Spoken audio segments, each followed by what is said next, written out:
하나님의 말씀은 신명기 22장 9절에서 12절의 말씀입니다. 우리 말씀 함께 봉독하겠습니다. 때 포도원에 두 종자를 섞어 뿌리지 말라. 그리하면 내가 뿌린 씨의 열매와 포도원의 소산을 다 빼앗길까 하노라.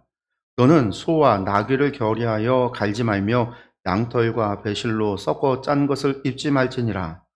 너희는 너희가 입는 겉옷에 내 귀에 술을 만들지니라. 아멘.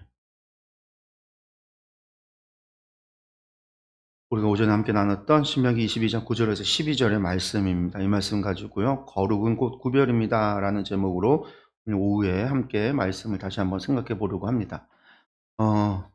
제가 이제 반복적으로 이야기하는 거예요. 거룩이 곧 구별이다. 히브리어로 카도시라고 하는 말이 구별을 의미한다. 이 구별이라고 하는 말을 번역을 하면서 거룩이라고 바꿨어요. 신성하다. 하나님은 거룩하시다. 좀 이제 거룩한 말로 하나님을 그런 표현인 거죠. 하나님은 이제 거룩하시다라니까 하나님은 성결하고 신적이고 하다고 해서 좀 신성스럽고 그런 말로 표현을 하다 보니까 한자로 이제 거룩이라고 우리가 이제 거룩이라는 말을 번역을 했는데 원래 의미로는 거룩이라는 말이 옳지 않은 거예요. 성경의 말에 내가 거룩하니 너희도 거룩하라라는 말을 우리가 그냥 그렇게 받아들이면 토라에 모세오경에 나오는 구약 성경에서 말씀하고 있고 또 신약에서 말씀하고 있는 그 거룩이라고 하는 것을 이해를 할 수가 없게 돼요. 우리가 전혀 이해할 수 없게 돼요. 많은 부분에서 하나님께서 주시는 법도 이해할 수 없어져요. 오늘 우리가 읽은 말씀이 신명기의 사회법 가운데 일부분들 우리가 이제 보통은 기타법이죠. 기타 사회법. 왜? 중요하지 않으니까 또 짧으니까 한 절 한 절씩 돼 있잖아요. 포도원에 두 종자 섞지 마라. 섞어서 뿌리지 마라. 나귀와 소를 갖다가 한 겨리에 두고 밭을 갈지 마라. 또 양털과 배실로 천을 갖다가 실을 섞어서 천을 짜지 마라. 그리고 너희의 겉옷에 4개의 술을 달아. 뭐 이런 규례다 보니까 이런 규례가 뭐 대단히 중요해 보이지도 않고 이거 옛날에 입는 뭐 농사 짓는 법이나 옷에 지어 입는 옷이나 이런 것에 관한 것이다라고만 생각하고 우리가 아무 생각 없이 지나가 버린단 말이죠. 이렇게 되어지는 것 가운데 하나가 카도시라고 하는 구별이라는 것을 전혀 우리가 생각하지 않기 때문에 그래요. 더 나아가서 오전에도 제가 그 얘기를 말씀을 드렸는데 거룩의 반대말이 무엇이냐라고 이야기한다면요. 우리 거룩의 반대가 뭐예요? 거룩한 것의 반대인 것은 세속적인 것이다 라고 생각을 하죠. 그래서 세속적인 것이 나쁘다라고 생각을 하고 거룩한 것이 하나님께서 원하시는 거다. 그러다 보니까 사람들이 어떻게 해요? 사람들 앞에서 거룩한 척하는 거죠. 거룩한 척을 한다라는 거예요. 거룩한 척을 하다 보니까 체면을 앞세우고 목소리를 굵게 하고 옷도 점잖게 하면서 자신의 거룩함을 자랑하려고 하죠. 근데 사실은 이게 결국은 뭐로 나타나냐면 위선으로 나타나는 거예요. 그래서 예수님께서도 당시 시대의 바리새인들을 향해서 종교 지도자들을 향해서 비판할 때 그들을 화 있을진저 그들을 저주하면서 하신 말씀이 뭐냐면 너희들은 회칠한 무덤과 같다라는 거죠.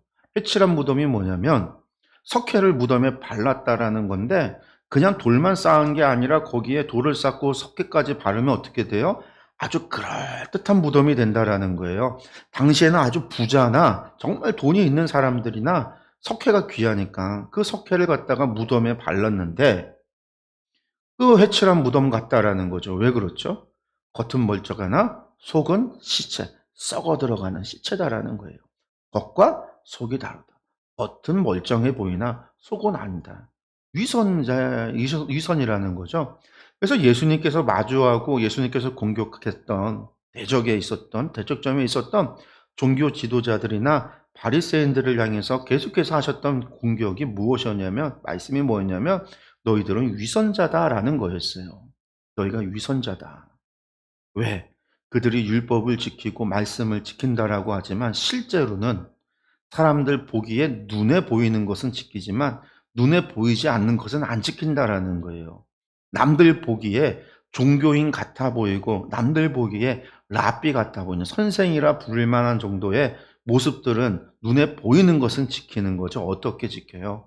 할례를 하고요. 또 안식일을 지키고요. 길을 가다가도 시간이 되면은요, 두 손을 벌려서 길 중앙에 기도를 하고요. 금식을 하더라도 나 금식한다고 다 자랑하면서 금식하고요. 그게 당시 종교 지도자들의 모습이었어요.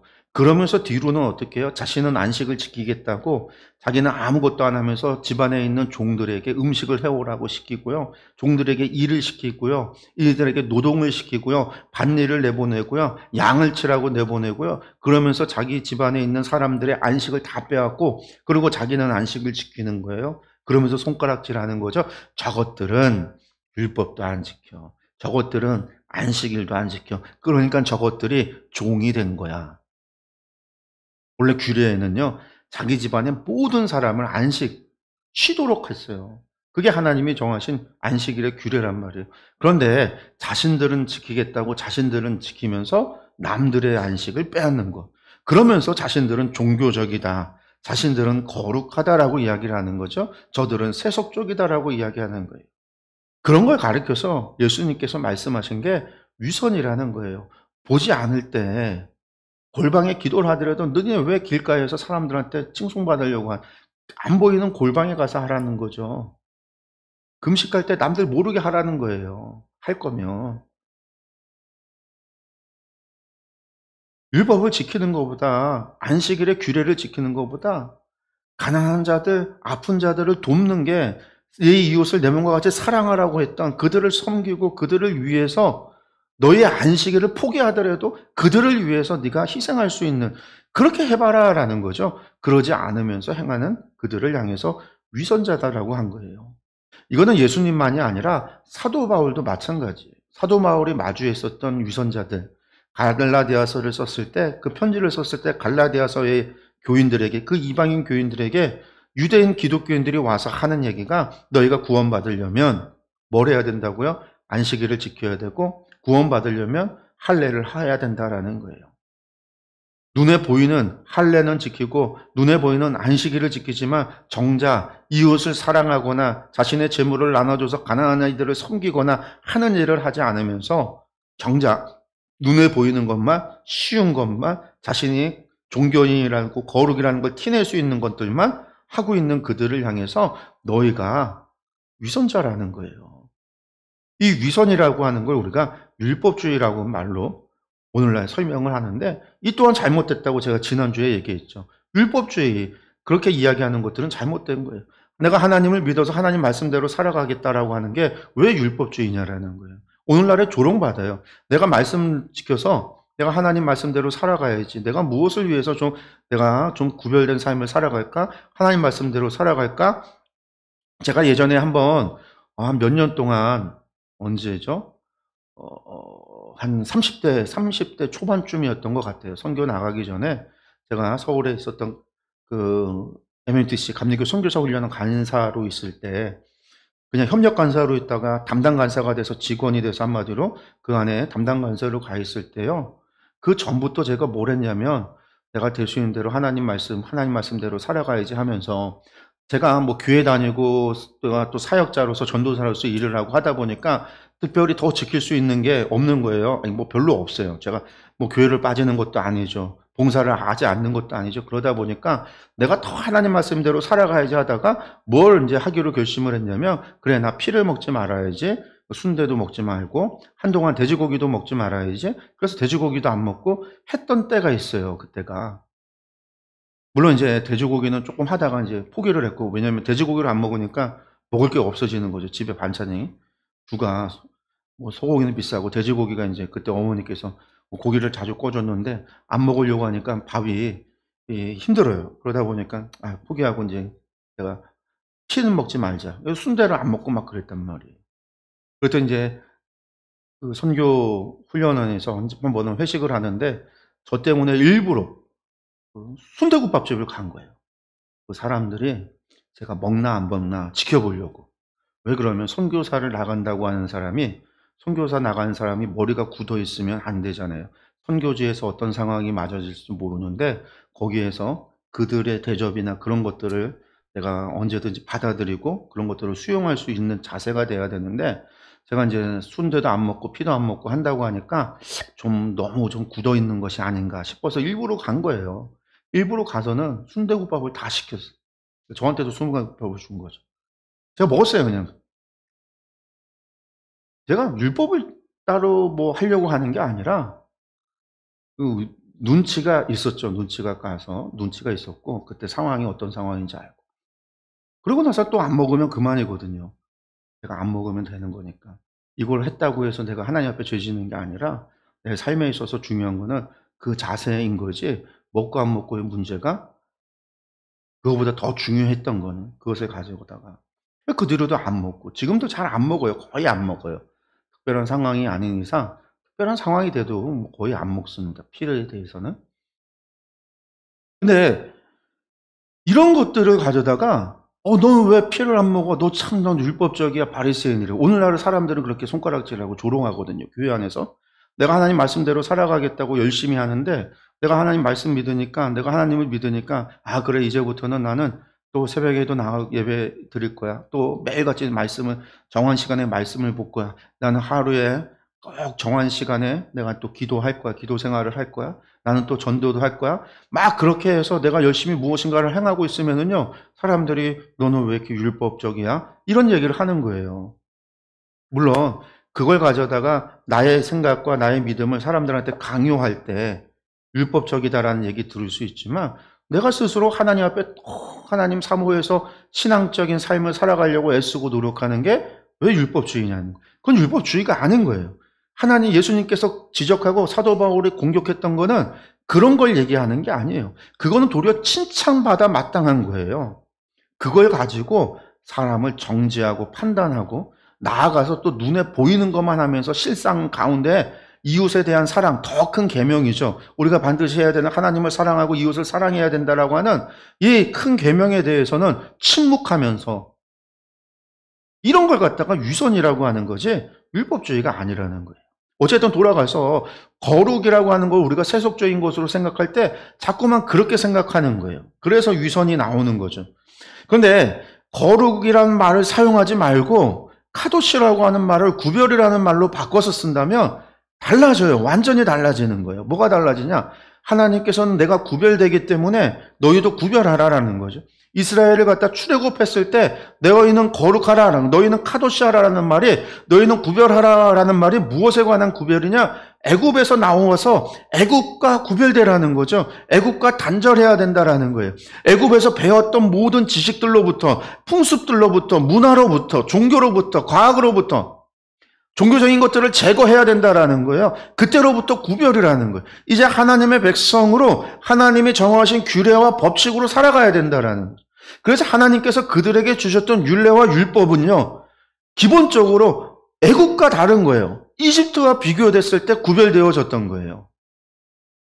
그리고 그것을 기준으로 삼아서 가나안 땅에 들어가 살 때 가나안 사람들과도 구별되어야 되는 거예요.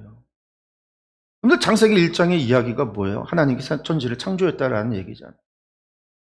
이게 너무나 중요하죠. 이스라엘 사람들이 이집트에서 보고 느끼고 있었던 거는요, 이집트의 그 수많은 신들의 세계를 보고 살았단 말이에요. 그 신들을 섬기며 살았어요. 그 신들에게 섬기며 사는 것이 그들이 생육하고 번성하는 길이었어요. 근데 하나님께서는 다른 걸 주잖아요. 뭘요?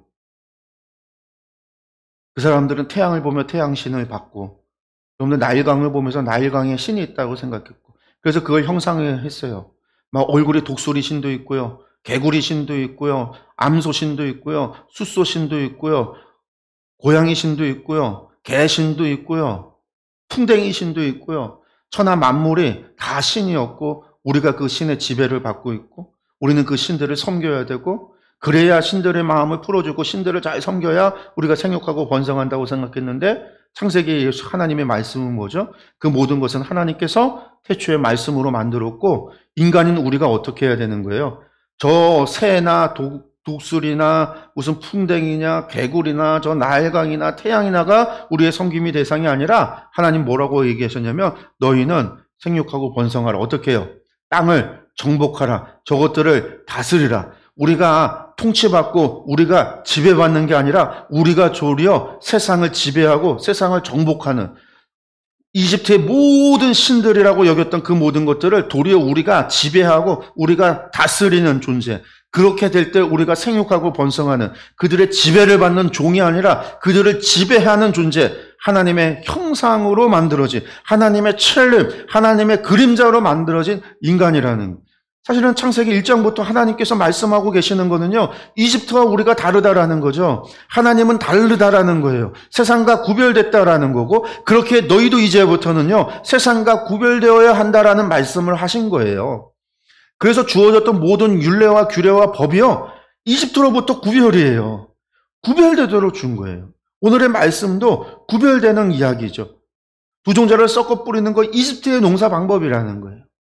소와 나귀로 결의하는 거 이집트의 방법이에요. 양털과 배실로 섞어 쌓는 거 이집트의 농사 옷을 만드는 방법, 직조하는 방법이에요. 그것으로부터 구별되라. 왜? 여러분들 이 안에 종교적인 것이 다 들어 있었으니까. 구별되라는 거예요. 구별되라. 그리고 이렇게 우리가 구별이라고 생각할 때 무엇을 알게 되죠? 구별의 반대는요, 세속적인 게 아니라 구별의 반대는요, 동화라는 거예요. 동화. 같아지는 거. 이스라엘 사람들이 애굽 사람과 구별되지 않는 게 죄예요. 이스라엘 사람들을 갖다가 약속의 땅에 두었더니 가나안 땅과 구별되지 않는다. 여러분들 그게 죄라는 거예요. 동화되어지는 것 자체가 죄라는 거예요. 우리가 기독교인인 우리가 세상에 놔뒀는데 놔둬 있는 우리가 세상으로부터 구별되지 않으면 그게 죄라는 거예요. 무엇에 있어서? 입고 다니는 옷에 그것을 얘기하는 게 아니라 옛날에 기독교인들 우리 교회 교인들이 여자분들이 교회 나올 때 뭐 입었어요? 검정색 조거리, 검정색 치마 입었잖아요. 지금도 그 전통이 있어서 대한수도원인가요? 거기 가면 여자분들이 그런 옷을 입어요. 저희 교회 다닐 때 옛날 교회 다닐 때 어렸을 때 집사님 한 분이 항상 여자분이 그런 까만 옷을 입고 왔어요. 그래서 맨날 이상하다 그랬더니 알고 봤더니 이제 대한수도원에서 신앙생활을 하셨던 분이라 교회 나올 때는 항상 그 까만 치마, 저고리, 한복 같은 그런 걸 입고 나온 거예요. 옛날에 그런 거 입어야 된다고 그랬거든요. 그런 옷을 얘기하는 게 아니라 우리의 삶의 방식이 세상과 달라야 된다는 거예요. 삶의 목표가 세상과 달라야 된다는 거예요. 부모가 돼서 자녀를 양육하고 교육하는 데 있어서도 교육의 방법에 있어서도 세상과 달라야 된다는 거예요. 구별되어야 된다는 거예요. 세상의 목표는요, 아이들이 무조건 잘 돼서 성공하는 거잖아요. 세상에서 좋은 대학 가고 좋은 직장 얻고 돈을 잘 버는 성공의 자리라고 한다면 우리의 목표는 그래서는 안 되는 거죠. 하나님의 자녀로 훌륭하게 자라날 수 있도록 신앙인으로 자라날 수 있도록 그렇게 해서 하나님의 백성으로서 사명을 감당해낼 수 있는 그런 신앙인으로 자라날 수 있도록 하는 것이 교육의 목표가 돼야 되는 게 기독교인이에요. 성도예요. 목표가 달라야 된단 말이에요. 삶의 가치가 달라야 된다는 거예요. 삶의 가치관도 바뀌어야 된다는 거죠. 그렇지 않고 그들과 똑같은 생각, 똑같은 사고, 똑같은 가치관, 똑같이 행동한다면 동화된 거예요. 그러면 동화된 사람이 어떻게 하나님의 백성일 수 있어요? 우리가 거룩을 구별이라고 이야기할 때만이 동화라고 하는 죄를 이해할 수가 있고 우리가 정말로 경계해야 되는 게 무엇인지를 알 수 있어요. 그런데 하나님은 우리에게 구별되라는 거죠. 예수님께서 산상수훈에서 같은 말씀하세요. 우리 마태복음 5장 13절에서 16절 말씀 너무나 우리가 잘 아는 말씀이에요. 소금과 빛의 비유. 그런데 사람들이 오해하는 말씀이에요. 정말 오해하는 말씀이에요. 우리 마태복음 5장 13절에서 16절 말씀 한번 보겠습니다. 너희는 세상의 소금이니 소금이 만일 그 맛을 잃으면 무엇으로 짜게 하리요? 후에는 아무 쓸데없어 다만 밖에 버려져 사람에게 밟힐 뿐이니라. 너희는 세상의 빛이라. 산 위에 있는 동네가 숨겨지지 못할 것이요. 사람이 등불을 켜서 말 아래에 두지 아니하고 등경 위에 두나니 이러므로 집 안 모든 사람에게 비치느니라. 이같이 너희 빛이 사람 앞에 비치게 하여 그들로 너희 착한 행실을 보고 하늘에 계신 너희 아버지께 영광을 돌리게 하라. 근데 이 말씀이 산상수훈 말씀인데요. 이 말씀 가지고 우리가 대부분 어떻게 설교를 하냐면 우리는 세상의 소금이고 빛이다. 소금의 역할을 해야 됩니다. 그리고 또 빛의 역할을 해야 됩니다. 이런 이제 이야기, 이런 설교들을 해요. 소금의 역할로 세상의 부패 방지, 정의 실현을 위해서 우리가 성도들이 교회가 해야 됩니다. 또 빛이 돼야 됩니다. 라는 이야기를 하는데 여러분들 이 이야기의 핵심은요. 그 이야기가 아니에요. 이 이야기를 듣고 있었던 사람들이 누구냐? 예수님이 실제로 예수님께서 이 산상수훈에서 말씀을 할 때 예수님 앞에 있었던 사람들은 누구였냐면 유대인들이잖아요. 갈릴리 유대인들. 그런데 그들은 그리스도인도 아니고 교인도 아니에요. 왜? 예수님께서 공생애 하실 때는요. 교회가 있었냐면 교회가 만들어지기 전이잖아요. 예수님의 제자들도 일부 있었을 거고 예수님을 제자로 예수님을 따르려고 오는 사람들도 있었지만 더 많은 사람들은요. 마태복음 5장 바로 직전에 4장에 예수님께서 갈릴리에서 많은 이적과 기사를 행하시고 병자들을 고치고 말씀을 전하시자 사람들이 예수님이 메시아이다라고 생각을 해서 사람들이 구름같이 예수님을 따라오기 시작했어요. 그래서 예수님이 행하시는 기적, 병자들은 병을 고침받기를 원해서 예수님께 나오기 시작을 했고 또 많은 사람들은요 예수님이 메시아인가 해서 나왔어요. 왜냐하면 당시 이 유대가 로마로부터 정복을 당한 뒤로 그러니까 AD 한 60년경에 정복당해서 나중에 유대 전쟁 66년, 그러니까 BC 60년경쯤에 정복당해서 폼페이우스에게 정복당한 이후로 로마의 지배에 들어가서 AD 66년에 유대 전쟁이 반발할 때까지 100년 동안 유대인들이 농민 반란 운동이 거의 3년에 한 번꼴로 반란 운동이 일어나요. 우리나라로 치면 동학같이. 종교 지도자들에 의해서 이루어지는 반란이 아니라 가장 그 계층 구조 맨 밑에 있었던 사람들이 농민들, 종들 이런 사람들이 대부분 갈릴리 사람들인데 이 사람들이 정말 살다 못 살겠다고 들고 일어나서 무기를 들고 일어나서 봉기를 일으키는데 3년에 한 번꼴로 그런 반란이 일어났어요. 그 3년에 한 번꼴로 반란이 일으킬 때 그 반란의 주동자들이 전부 다 자신들이 메시아라고 외쳤단 말이에요. 그래서 메시아 운동, 반란 운동이 3년에 한 번씩 있었어요. 근데 예수님께서 이적과 기사를 행하니까 사람들이 정말 이제는 정말 메시아가 왔나 보다. 선지자도 메시아잖아요. 기름 부음 받은 자. 그래서 예수님을 왕으로 세우려고 했었어요. 사람들이. 그렇게 모인 사람들이 예수님 앞에 있는 거예요. 그런 그들에게 예수님이 하신 말씀이 산상수훈의 말씀이에요.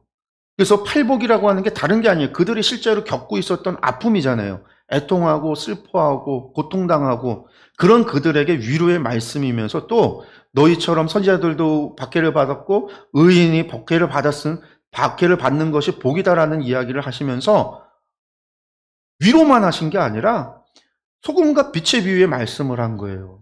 여기에서 핵심이 뭐예요? 소금이 너희가 소금이다. 너희는 소금이 되어야 한다라는 얘기가 아니에요.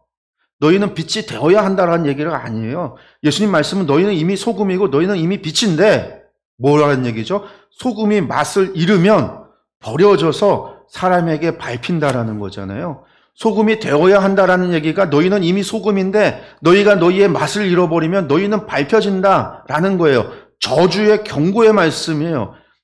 다른 말로 너희가 소금으로서의 정체성을 잃어버리면 하나님의 백성으로서 구별된 거룩한 백성, 카도시의 백성이잖아요. 구별되어야 되는 너희가 동화된다면 너희가 그 맛을 잃어버려서 세상에서 세상과 동화되어져 버린다면 너희는 밟혀버릴 거다라고 하는 아주 엄중한 무서운 경고의 말씀이에요.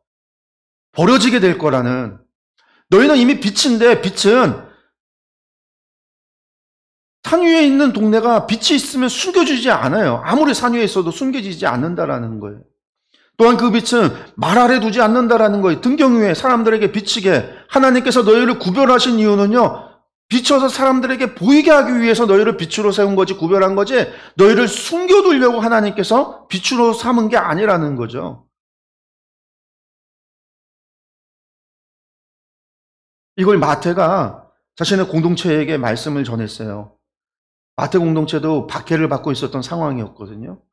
그 박해를 받고 있었던 그들에게 왜 이런 얘기를 할까요? 여러분들 쉬워요. 여러분들 박해받으면요, 사람들이 어떻게 행동하는 줄 아세요? 숨는단 말이에요. 박해가 있으면 숨어요. 아닌 척 하기 시작해요. 난 그리스도인 아니야. 그래서 세상과 똑같이 행동하려고 그래요. 왜? 구별되지 않도록 자기 자신을 숨는단 말이에요. 그래야 박해로서 나를 안전하게 지킬 수 있으니까. 그리스도인이 아닌 척, 예수님을 안 믿는 척, 구별되지 않도록 세상과 동화되도록 숨어들 수 있도록 그런 그들에게 뭐라고 하는 거예요? 소금이 맛을 잃으면 버려진다라는. 너희가 숨으면 버려진다라는 거예요. 너희가 구별되지 않고 동화되면 버려진다라는 거예요. 도리어 너희가 드러나야 된다라는 거예요. 접촉해야 된다라는 거예요. 사람들의 빛을 비춰줘야 된다라는 거예요. 너희의 구별됨을 보여줘야 된다라는 거예요. 그걸 통해서 어떻게 해요? 사람들이 하나님께로 나올 수 있도록. 우리가 카도시를 구별로 이해하게 될 때 이런 말씀이 정확하게 이해가 되는 거죠. 하나님께서 원하시고 의도하는 바가 무엇인지, 말씀에 의도하는 바가 무엇인지, 하나님께서 바라고 원하시는 것이 무엇인지, 오늘 우리에게 원하는 게 무엇인지가 정확하게 되는 거예요. 누구는요, 교회 다니는 걸 숨기는 사람들이 있어요. 왜? 주변에 교회 다니는 아이들이 아무도 없어요? 그러면서 교회에 대해서 욕하고, 교회에 대해서 개독교라고 말하고, 그런 것을 보면은요, 자신이 교회 다니는 걸 숨기려고 그래요. 밥 먹을 때 기도도 안 해요. 주일에 교회 가는 걸 숨겨요. 교회 다니는 걸 부끄러워요. 요즘 아이들 가운데 그런 아이들, 그런 경향이 있어요. 근데 오늘의 하나님 말씀은요, 그래서는 안 된다라는 거예요. 어떤 상황 속에서도 내가 교회 다님을 드러내야 된다라는 거예요. 내가 세상과 구별되어야 된다라는 거예요. 나는 세상에서 빛으로서 존재해야 된다라는 거죠. 우리가 구별되는 정체성을 잃어버려서는 안 된다라는 거예요. 세상과 동화되는 게 아니라 세상과 구별되어야 된다라는 거예요.